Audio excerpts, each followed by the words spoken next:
I want to start this episode with a shout out and celebration of bravery from someone in the community.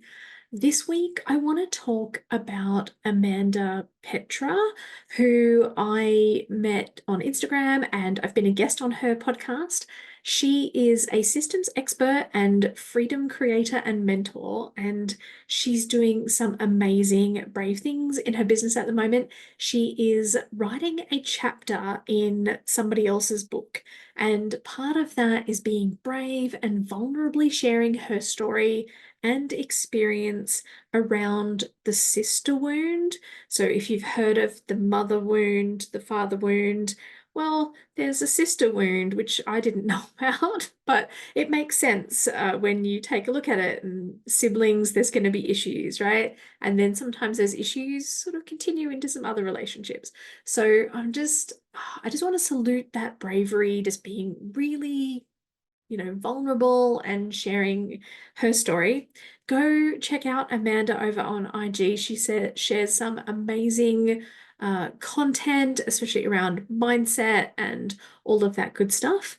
And if you would like to be featured in a shout out in the podcast, I put out calls on Instagram, and come and join us in the Business Bravery Facebook group. That's Business Bravery with Tiff.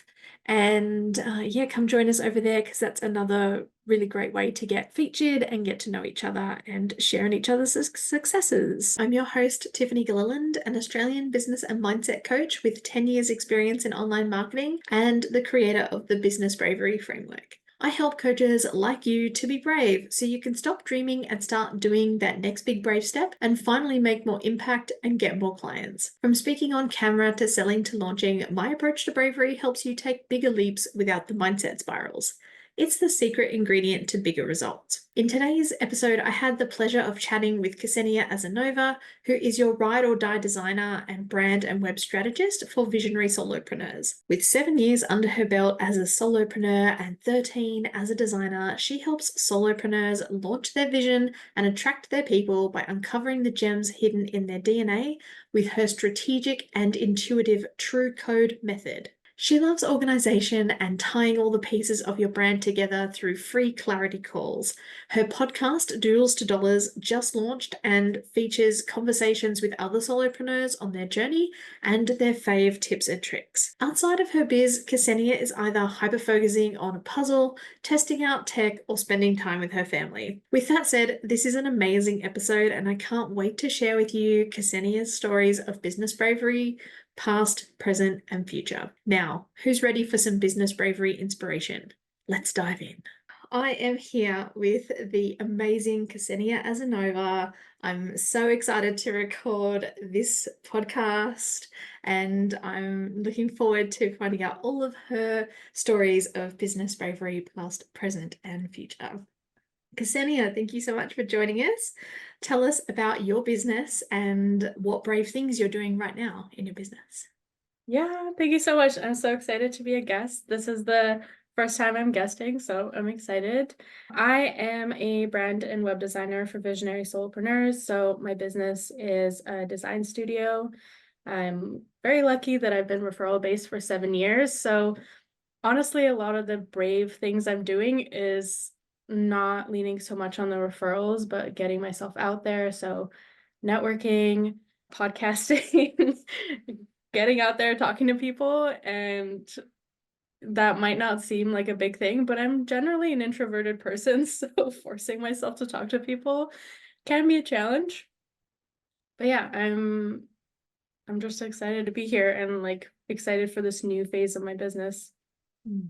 And how are you feeling with all of that, the getting yourself out there and that kind of thing? Like, how's that feeling to you? Yeah. Yeah, I mean, okay, so for a bit of like backstory, when I first started my business, I did a bunch of networking, but it was all in person. And that compared to what I do now, which is mostly online, is almost night and day. Like going in person is just so much more nerve-wracking. And that fear or whatever it is still there because I went to an in-person event, I think a couple months ago, and I was like, oh my God, this is way too way too many people. I'm not at home just staring at a screen. So I think it's easier because I had that chunk of time when I was first starting out, really like forcing myself to go in person. But it's a lot. I think I kind of went into it like, oh, I'm gonna network everywhere. And then I filled up my schedule with like networking events and one-on-one coffee chats and all of that. And realized that it was too much. Like I didn't have enough time for me or like client work, and was like, okay, we need to pare it back. So it's been like a learning process, but I think, I don't know, it's been maybe 2 or 3 months overall of me diving into that, and it's getting better. Like I have people where I'm like, okay, I really like this group. I'm gonna stick here. I'm not gonna focus so much on this one. Giving myself leeway to be like, do I feel like networking today? No, don't do it. So, yeah. Nice, nice. Yeah, I had to do some similar things actually with just like for me, the coffee chat, like that particular booking system. It's like there's a maximum, I think, of 2 or 3 in a week that people can book in. So then that way I can help keep the balance and that kind of thing too. So do you put anything like that in? Like, is that, or is it just a how am I feeling? Yes, no, not today, or Mhm. I think that's a good idea. I need to look at it as a week.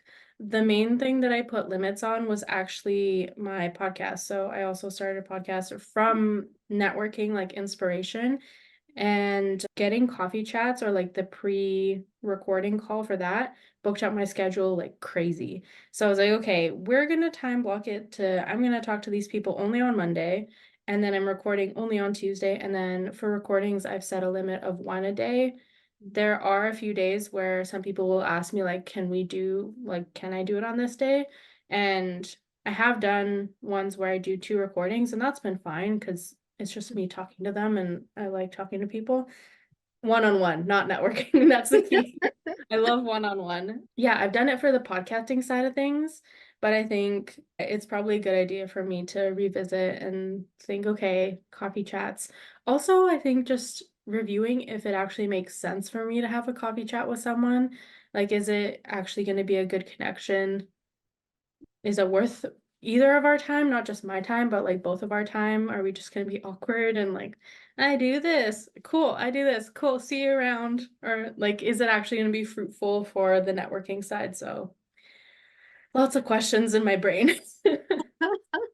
I'm sure you're not alone. I mean, I think we all do it and we're all thinking about it and everything like that. Like I had one recently where I thought it was going to be a really great connection, but then when we got on the call, it wasn't. It was kind of like, oh, this is, I mean, like it was good and like it was fun to chat, but it wasn't necessarily the business creating connection that I thought it was going to be, if that makes sense. Like not like from finding clients, but just finding referral partners or, Yeah. colleagues and that kind of stuff. So yeah. Yeah, I totally get that. I've had that a few times, and yeah, it's so interesting because I know what you're talking about. It's like you go into the call and you're like, oh, this is gonna be awesome. Like we're such great referral partners. This is gonna be great. And then you like I've gotten on calls and I'm like, okay, well, nice to meet you. Bye. Yeah. Probably will never talk to you again. Not to say that they're like a bad human or whatever, it was a terrible conversation, but just like in Mm. the grand scheme of how many people you talk to, does it actually make sense to keep talking to them? And it's like, we're probably not going to chat like this again. Busy people. Yeah. Yeah, yeah, exactly. I mean, if you think about it too, I mean, I don't want to be mercenary about it, but it is a little bit of a numbers game. Like it is kind of impossible to have amazing connections with everyone. And Mhm. even though we're all business owners and that kind of thing, just there's just people you're going to click more with more than others, right? Yeah. I think I've been like considering a lot of how like being a solopreneur, there's so many hats that I have to wear. And honestly, I think like there are actually full-time positions in businesses that are just customer relations or just relationships. That it's like, yeah, I have to do everything. I have to do the design, the like networking, the marketing, all these things that unfortunately that is what it is. Like I don't have a full corporate team behind me with a relationship manager to sit there and talk to everybody. So, yeah, I feel like I don't know, it's such an interesting balance between this is like actually what I have time for and being like, no, but I want to make those deeper connections. So, yeah, I feel like I'm in that like balancing act of like, okay, who do I actually want to be connected with? What actually makes sense? What am I going to nurture? What doesn't make sense anymore just for timing? So, Yeah. yeah, probably I'm Yeah. just one human. I don't have clones. I don't have team. Yeah. Yeah, I 100% understand how you feel. I have had someone on my team who helps me with the Instagram and kind of like initial outreach and some of the staying connected with people and that kind of stuff, just because sometimes I get busy with client work. Like I still do some service-based client work and then with coaching stuff as well. And then yeah, and then the podcast as well. And then I've said and then a lot, but and so at least I know she's getting in and she, does her like 1 hour a day and that kind of stuff. But then I Mhm. also feel a bit disconnected from people a bit. Like, I mean, I get to continue conversations and grow them and build them, that kind of thing. But I do feel, I don't know, a little disconnected from it too. So it's definitely that balancing act and that kind of thing. Mhm. I 100% agree. Yeah. Yep, yep, yep. Okay, so I'd love to chat with you about your design stuff, just because I know, like, most of the time I talk to other coaches, and I actually, you know, I met you through networking, and we had an amazing call, and we also did a brainstorming call, which you helped me out with for my website. And yeah, you and I have a lot in common about sort of how we approach business and that kind of thing.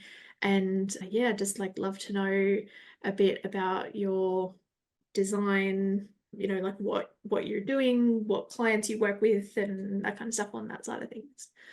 Yeah, absolutely. Yeah, there's so much to dive in there. I could talk about Sorry. design I know. forever. I'm sorry. I Um, know it's really vague. I'm just like, no, no.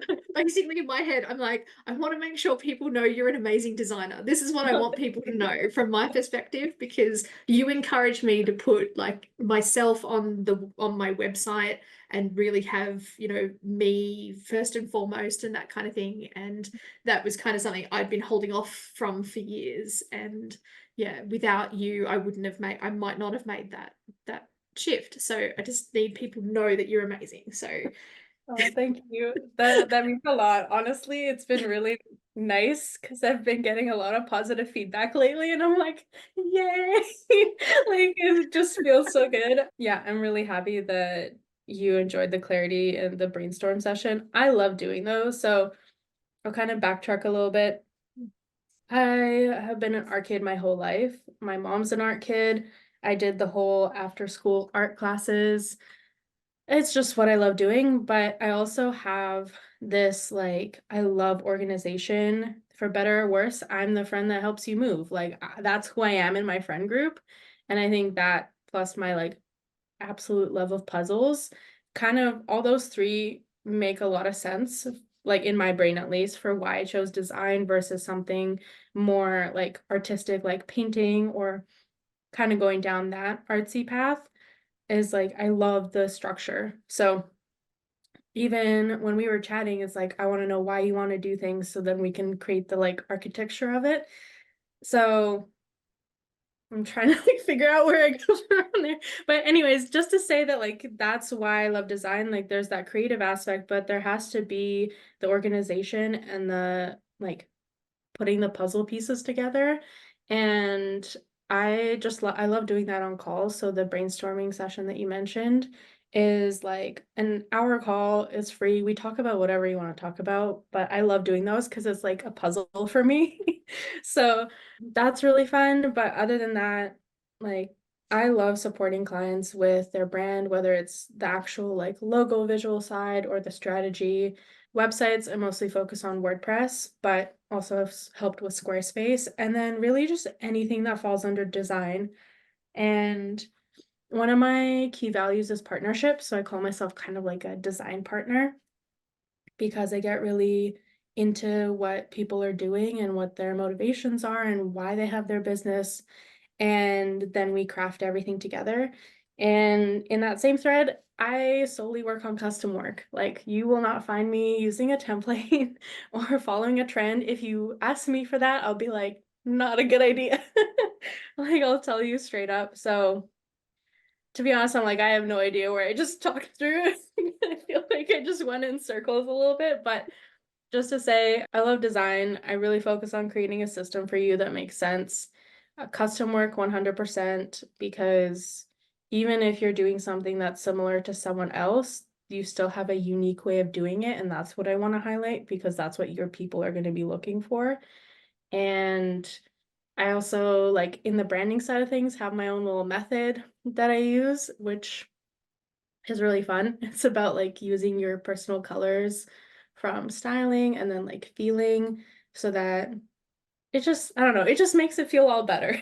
That's all I can say. Like, it's the perfect little puzzle. Yeah. Yeah, I remember that in the brainstorming session, you were asking me some questions about, colors and stuff like that. To do with like the clothing that I wear. Is that giving away too much? Sorry. No, I no, don't want to no. give the game away, but Yeah. yeah. To be honest, like with that, I'm personally even trying to figure out like, okay, if it's my like method, like how much am I should I be giving out? Sure. Like, how much should it fit in? How much, like, I don't want it to be super vague, but yeah, I don't know. It's just really fun. Like, branding is all about the feeling, so that's what I really focus on too. And yeah, I just love talking about design and like implementing it into whatever you want to do. Yeah, Yeah. yeah. Yeah. So you said earlier that you don't use templates. Does that mean like like those WordPress templates that you can buy online, or do you just mean like you don't even have your go-to kind of layouts or things like that? Kind of both. So templates in the sense of like definitely WordPress. Like, I don't use the typical like WordPress themes. I Mm. have a builder that I use, and that lets me create whatever layout I want. So it really depends on what you want to achieve, who you are, all of that. That's, yeah. So there's that. The visual side of things, all custom, really depends on your brand. I do have layouts, like a rough structure, especially for the homepage of how I think things should go, but that's more so for directing people through the site and making your homepage kind of like a landing pad. Like, you want people to know who you are, what you do, and then if they want more information, go to that page. So Mhm. I have like, that's more so just in my mind of like, this is roughly what should be on the homepage. But yeah, I don't use themes. Honestly, they're super limiting. I actually had a design day where I helped someone set up a learning management system on their WordPress, and they had a builder and a theme, and I was like, who did this? Like, it took me forever to figure out where the previous person put in code, and it's not even Mhm. where it should be. Like, it was in the middle of a paragraph, and I'm like, why did you put that there? Like, what? So yeah, I guess my goal is like, I like to be, I guess I like to be the one that helps create the structure. And in that case, using a template forces there to be this box or the structure that oftentimes doesn't really work. Mm, So it's like, yeah. that's why I start from custom, is like we build it together and then implement it versus trying to use someone else's plan, Yeah. if that makes sense. Yeah. Yeah. Definitely. And I know, like, just from all my years in online marketing and having done some stuff in a ton of stuff in WordPress, like some of those themes and stuff that you can buy, they put all this extra stuff in the back end, which can slow your load times, which can Yeah. then affect you being found on search engines and stuff like that. So, yeah. Yeah. Um, Yeah. Yeah. Like literally for that client. She was like, "Oh, I want to do these edits." And I'm like, I like unfortunately the way that it was built, like if you want to make those edits, I think we should just start from scratch. Like we need to just set up. My goal is that whatever we set up, it makes sense for you, it works long term, and it makes sense if someone else was to go into it. Like if for whatever reason I can't help you, another developer can go in and be like, okay, here's the theme, here's the builder they used, here's where all the custom coding is. Like it has to make sense. And when you have all those extra plugins, like yes, totally decreases how your site performs, and Google hates slow sites, but also people hate slow sites. Like, I think there's a statistic saying that it takes half of a second before someone clicks off. Mm. So imagine if like half of that second is you staring at a white screen being like, where is the site? And then you're like, okay, not worth my time, going away. So yeah, yeah, it has to perform well and not just be beautiful. Yeah, yeah. Yeah, I think it's funny how I'm like, oh yeah, and Google, and it's like actually real people don't wait too. It's like Yeah. completely obvious. Yeah, it's like, yeah, I remember when I read that statistic, I'm like, wow, that's so fast. But then I'm like, wait a minute, you do this. Like, if it takes a long time, you're like, okay, well, I'm not sticking around. There's other sources I can get this from. Yeah. Awesome. Okay, so I'd love to travel back in time, so to speak, to some of your earliest beginnings, because I think, like, from memory, distant memory, you told me that you started doing your business like straight, like when you finished school, you started a business, like you didn't go into 9 to 5 stuff, did you? Or am I remembering that Kind correctly? of. So I like did a bit of freelancing during university, and then my first job out of university was at a startup. So not the 9 to 5, more like 7 a.m. to 10 p.m. And that, I don't know, it's like kind of like a not a love hate, but it's a bit bittersweet because as a designer on the creativity side, it was amazing because I could own projects. They get like compared to my classmates who were just going into design agency, all they were doing is cropping photos, doing very boring things because they were new. Like they were getting all the grunt and boring work. Whereas in the startup, I actually got to like own projects. I got to decide what the creative direction was, which was really, really fun. At the same time, it was like a 7 a.m. to 10 p.m. and the culture, it's like a DJ platform. So, and I think for a long time I was the only female there. So you can imagine, very bro culture. At times, I think it just got way too stressful, and it was very like normal for all of us to go and get drinks together, to hang out after work on Fridays. So it wasn't a very like, okay, I'm done work, I'm gonna go home. It was like, no, my life is just work. So that ended, and I think at the time I was really sad about it, but because they just like lost funding and let everybody go. But looking back, I'm like, thank God, because it was unsustainable. I was there for maybe 9 months, almost a year, somewhere in there. And it was a hard year, just like personally and like stress. And then after that, I took a break to relax, and I had saved money from the job, so it was okay. Also was living with my parents, so it was totally okay also. And yeah, and then naturally just people that knew me or knew my family started reaching out for work and for support with design, and then it kind of just continued to go and snowball. And then now it's been 7 years, and in between then I've had nightmare clients. I've had great clients. I've had situations where I'm like, why did I do that? Why did I take on this project? I've like, what is it? There's like in Canada, there's like sole proprietorship, which is like, okay, I'm actually a business. And then I incorporated 3 years ago, and all the learnings from that. So it's been a process. Yeah. Yeah, we have similar here in Australia too. Not that I've gone down the road of that whole, for us, it's like proprietary limited, like, company type thing, but which helps for taxation, but there's also all this extra stuff that you've got to do for Yeah. it, like it being its own entity. Yeah. Hmm. Yeah. Yeah. Yeah, I didn't know that when I first started, and I wish I did. I incorporated just because my business coach at that time was like, yeah, let's do it for taxes. Like, you're doing great. Makes sense. But I never really looked into like, oh, I need to file this many things. My accounting fees are going way up. Like, I wish that I spent the time to learn that. Obviously, 3 years in and like having spent that money, it doesn't make sense for me to revert back. But I'm like in the moment, I'm like, I really wish I spent the time to look into everything. Yeah. Oh, good. Oh, that's kind of good to know. I guess I get to maybe potentially learn from your experience on that Yeah. one, because there's a part of me that's like, you could be paying less tax, but then it's like, oh no, then I've got to learn all these things, and things Mm, like have to be, sent in or filed and yeah. whatever. Yeah. Yeah. Yeah. Learn from my pain. Sorry. I feel like I'm just rubbing it in. Oh man, That's I'm an okay. amazing podcast host. Just like take your pain, rub it in. Oh, So okay.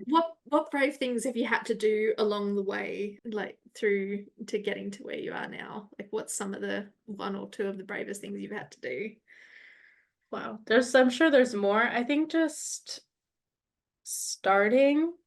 And I know definitely like talking about networking, I know when I was first going to networking events, like I would have to give myself a goal. Okay, you're gonna talk to 3 people, that's all you have to do. And I have to like give myself a pep talk all the way walking into there and like continual pep talk in my brain, like you can talk to people, it's okay, they're just people. So I know back then that felt really big because I'm like, I have an older sister, so I'm the youngest one. And growing up, she was always the really loud, outspoken one. So I was usually the quiet one because I didn't need to be loud. And for most of my life, like my family has related to me as being like shy and yeah, it's definitely I've gotten better, obviously, because I'm here. But I think that was a huge step of like, okay, no, you can do this, just go talk to people. And I think the second one is firing a nightmare client.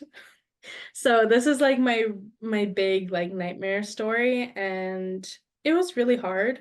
It like almost went to court. It involved my whole family, a lot of like harassment, unfortunately, from someone who wasn't even part of the project, just some random guy calling me and harassing me and like bringing in like my faith, and it was just really bad. Definitely caused like a kind of, I wouldn't say depression, but like depressive period where I was like, I'm not doing anything, like screw these people. And I wish that after like we came to an agreement of payment, which was dumb, but I think it just didn't make sense to go to court. And I was like, at least I'll get something. And I wish I said I'm never working with you again then, but because she's like, "Oh, I can pay you $200 a month to just make these edits." So I was like, "Okay, well, money." But eventually that was like in that whole process was like March to July. So that it took like a long time to deal with that stress.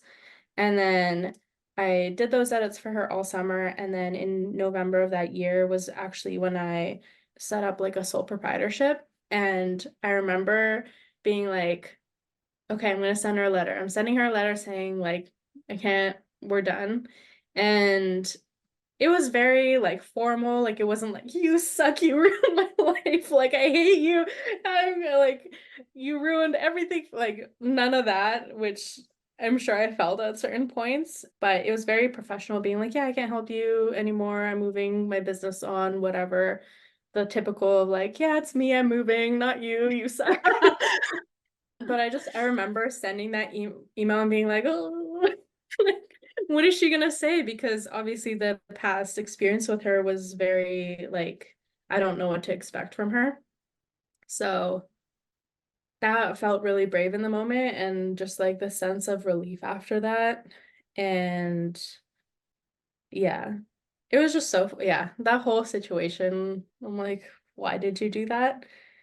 Why did you like continue to deal with that for that period of time? But you live and you learn and Mm. grow some like confidence and self-worth in what I do. So Oh my gosh. Just, I need you to know you're not alone in some of those situations. I've gotten into those because of the money. Not as contentious or getting into the courts or anything, but in situations where it's just like, I just, because Australia is such a small community, we have a small population here, and especially like business community. I like refunded somebody completely because I didn't want her to trash my reputation and be like, you know, oh, she didn't deliver and, she took my money. It's just so I could at least, yeah. So just know that you're not alone in that stuff. Mhm. I'd love to know from that experience, like what do you do now to find your clients, like the ones that you click with? Like what do you look for red flags? Sound Yeah. like a dating site, but you know what I mean? Like No, no, what no, do you yeah. So with that client, I knew, like my gut or my instinct or for like like the faith side of whatever, my soul was just like, you don't do this. But in my mind, I'm like, oh, but I'm just gonna help her. It's gonna be fine, whatever. And to be honest, like compared to the projects I do now, it was super cheap. I spent a full month, like I think over 100 hours working on her project. Like wake up, work on it, go to sleep, wake, do it again for a whole month. And I wish I listened to my gut on it and being like, just don't even. And then also I think like we had a contract in place. It was a good contract. So it's not that I didn't have those in place, but it was, I think it's just knowing the people. Like I should have just known. She was a referral from someone that also wasn't a great person to deal with. So there's that. Unfortunately, both are from the Russian community and my family's Russian. So it's like it's kind of put in my mind of like, hey, well, I'm just not gonna work with these people.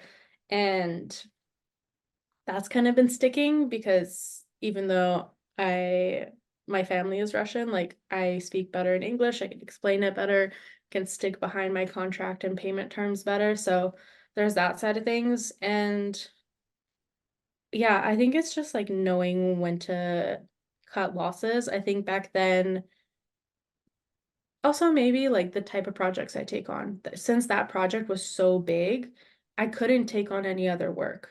Like that was my life for that month.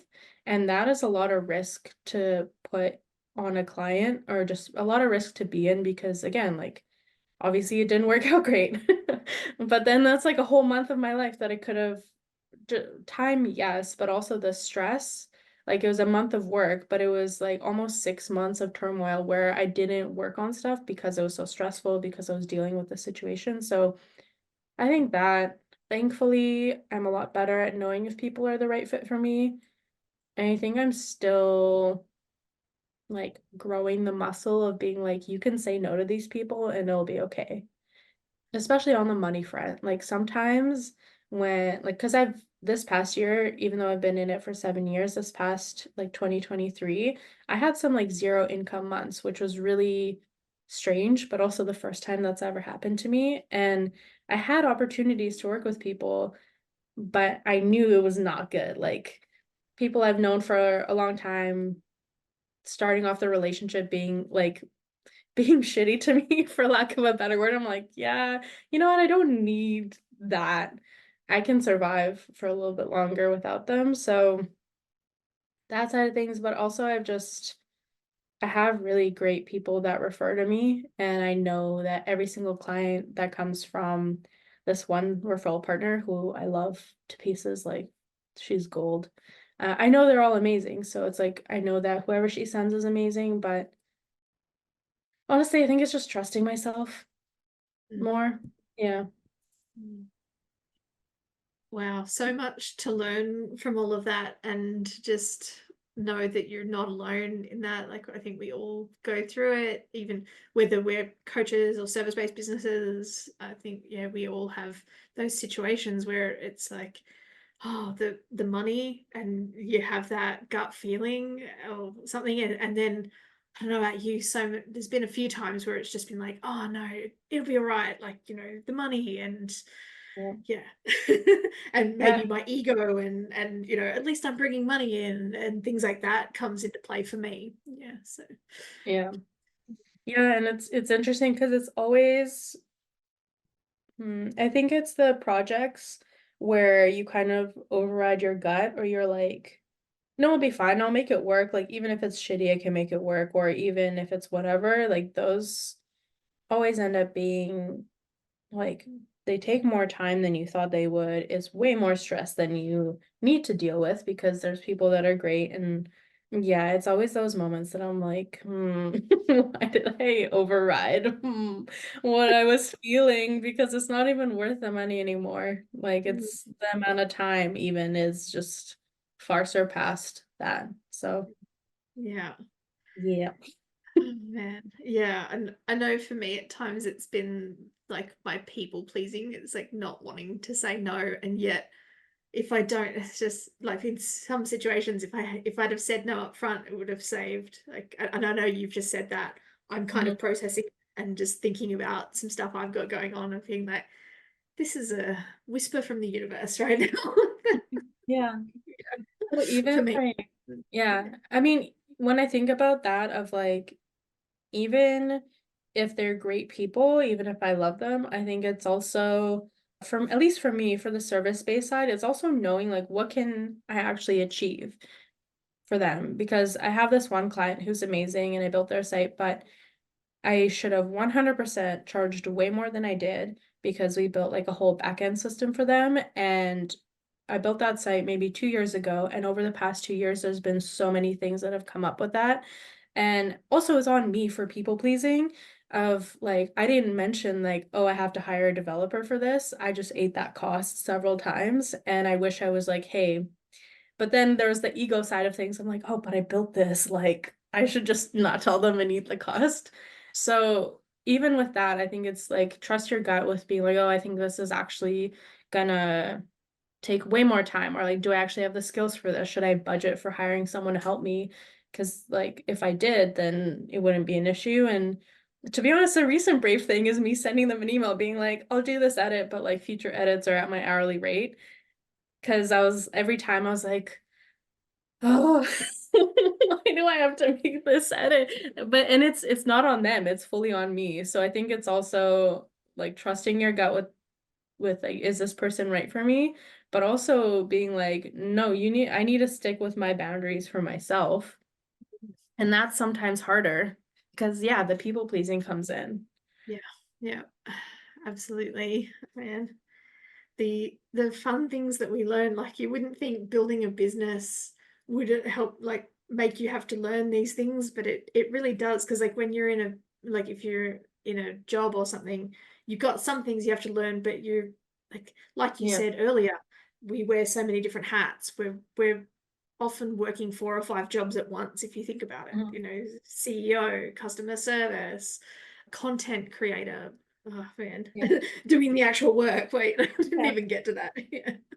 Yeah. So, yeah. Yeah, I think business is definitely a really great way to like grow as a person. Like it really tests who you are and your conviction. Because like I've also had times when I'm like, am I really gonna keep doing this? Mm. And I think like those moments are kind of hard to process sometimes, especially like when you've been in it for so long that yeah, I feel like it's like one of those ways where you're constantly changing, you constantly have to learn more things. You're learning things about yourself that you're like, oh, I thought I dealt with this like oh, years ago. Okay, never mind, we're back. So, Yeah. yeah. Oh, man. Yeah. Oh, I feel all of that. Okay, so I'd love to kind of shift now, sort of forward looking. What brave things do you have coming up in the next 3 to 6 months or so? I mean, honestly, I feel like the podcast is still kind of brave. Like I just launched it in January 8th, so at the start of the year. Doing that, even I don't know. I feel like it's brave, but at the same time, I'm like, this is going so well. Like maybe it's not that brave, but Definitely brave. I have to interrupt you. It's definitely brave. thank Podcasting is you. brave. Thank you. Yeah, I have some opportunities to do like speaking, so workshops, that type of thing. I haven't fully said yes or set a date yet, but it's like on my radar. And I think it's just like, what do I even talk about? But those are some brave things. And I don't know. I'm turning 30 this year in May, and I feel like a lot of my life is just like shifting to stability. So, like bringing in stability in my life. And yeah, again, I don't know if that's brave, but it's like, it's honestly a lot of conversations with myself of like, no, this process works. Don't touch it. Look at something else. Don't touch all your, like, and then definitely with that comes like trying to build in more monthly recurring revenue with like retainers. So I think that might be where some bravery comes in. I don't know. I have a lot of goals, but I'm also like trying to be realistic and not be like, oh, I need to launch and be successful in a week. No, it's like, no, it might take 6 months. It might take you all year to put stability and systems in, and that's okay. So, yeah. Yeah, I love that. Actually, I'm working on some similar stuff. For me, some of the bravery is around the boredom of just that sustainability and doing the same thing over and over and, getting into systems with content creation and even, quoting on jobs and things like that. And just, yeah, being okay with the sameness of it. And yeah, I find it fascinating. Like, we talk about bravery, and a lot of times people are like, yeah, it's something big, it's getting out there. But a lot of times it's just doing these things outside of your comfort zone. And to the outside observer, they can be maybe the most boring things or the most obvious things. And yet for us, it's outside of our comfort zone. It's brave. Hmm. And yeah, just I love that about the stability and the podcast too, of course, but the Yeah. stability and everything too. I love being able to find those elements of bravery. Hmm. I so relate to that. Like, I'm definitely somebody who gets bored easily. That's why I only niched like this year, and it was just like solopreneurs, doesn't matter the industry. I definitely have industries I don't work with, but yeah, like I love variety. I'm always like looking for more fun and exciting things, and it's so true. Like sometimes stability to me, I'm trying to find a way of doing it where it doesn't feel boring, where I don't want to like set up the system and then be like, hey, it's scrapping everything. This sucks, redoing it again. Like, no, I want to set this up so it lasts. So it's like a constant pep talk of like, it's okay if it's boring. It's okay if we have a process. That just means it's a better client experience. Like, it's okay. So I totally relate. Oh my God, I love that. It's okay if it's boring. I feel like that's my excuse me, that's my mantra for this year. It's like it's okay.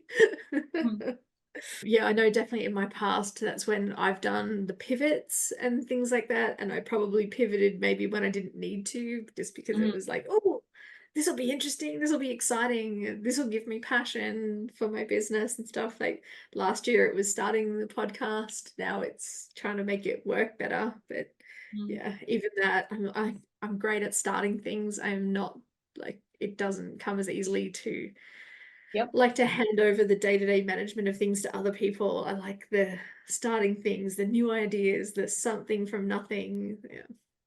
Yeah. I so relate. I have way too many notes being like, I'm doing this. And then it's like a week later, I'm like, I'm not doing that. Yeah. I feel So, that. yeah. Okay, so one last question.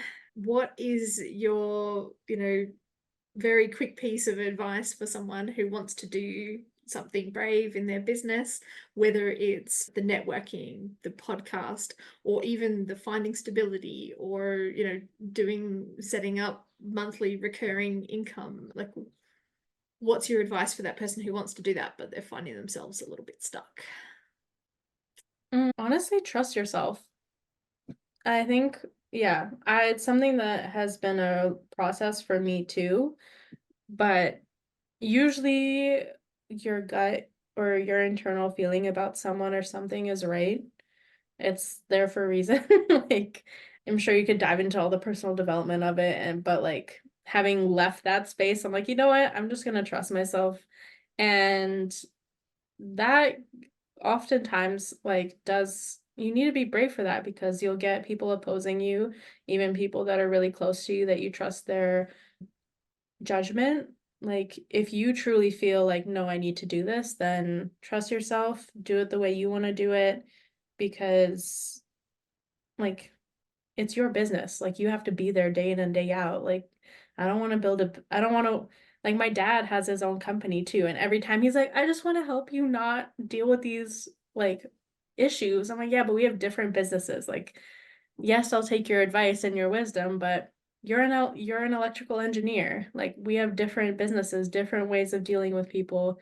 And there's a lot of things that he is like, what are you doing? And I just have to be like, no, this is how I run my business. This is what it's doing. It's okay if you don't get it, but I know that I'm doing it the way I want to do it or in the way that makes sense for me. So, yeah. Yeah. Oh, Yep. awesome. Yeah. I feel that too with the entrepreneurial parents who want to step in, and yeah, I feel that. And like I love my dad. He has some really good wisdom sometimes. He's also definitely made me be like, okay, what am I doing? But again, there's things like he's not a web designer. He's not a branding person. He doesn't know why I have all these expenses for like Adobe or other things. Like to him, he's like, you just need a laptop. Why do you have expenses? Like, where's this coming from? I'm like, hey, there's a lot. Oh my Chill. God. Yeah.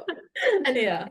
man, do you remember like years back they used to have people be like, all you need is a laptop and a mobile phone and you can build a business, and it's like, yeah, except for the hidden expenses. Like, Yeah. yeah. Yeah, exactly. Yeah. Yeah. Oh man, okay. So thank you so much for all of your insight, sharing your brave stories. It's been really inspiring for me, especially around the clients and listening to your gut, the doing the networking and the podcast as well. It's awesome. We will of course have all of your links and everything in the show notes, but for people who are like me, who are like, screw the show notes, I want to go Google it now, go straight to Instagram. How do people get in touch with you? Where's the best way to contact Yeah. you? I think Instagram, I'm also on LinkedIn if that's your vibe, but Instagram is usually where I hang out. And my username there is just like Ksenia, Ksenia.co, which is actually my domain name. So if you want to check out my site, it's the same thing.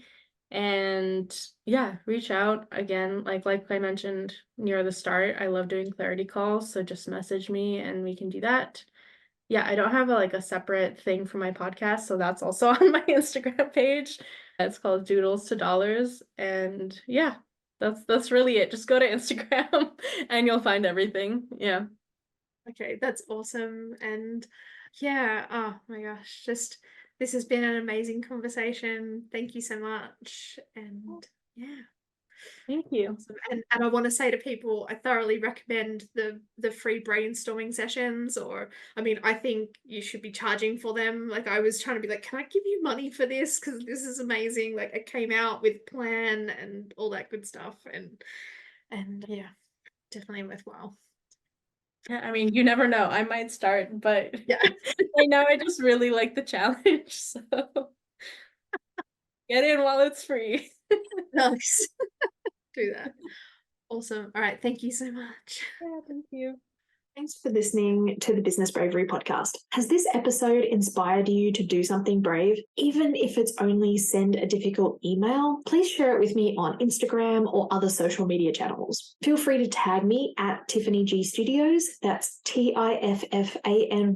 G for golf, STUDIOS, no spaces, no underscores, etc. Or you can use the hashtag Business Bravery Podcast so that I can cheer you on, and together we can inspire other coaches and course creators to do brave things in their business and life. Now, I'm Tiffany, and I'll leave you with this one last thing. What's one brave thing you're going to do today? It doesn't have to be big. Even the smallest steps can create the most massive results. So again, feel free to share it with me either publicly or privately so that I can cheer you on. That's it from me.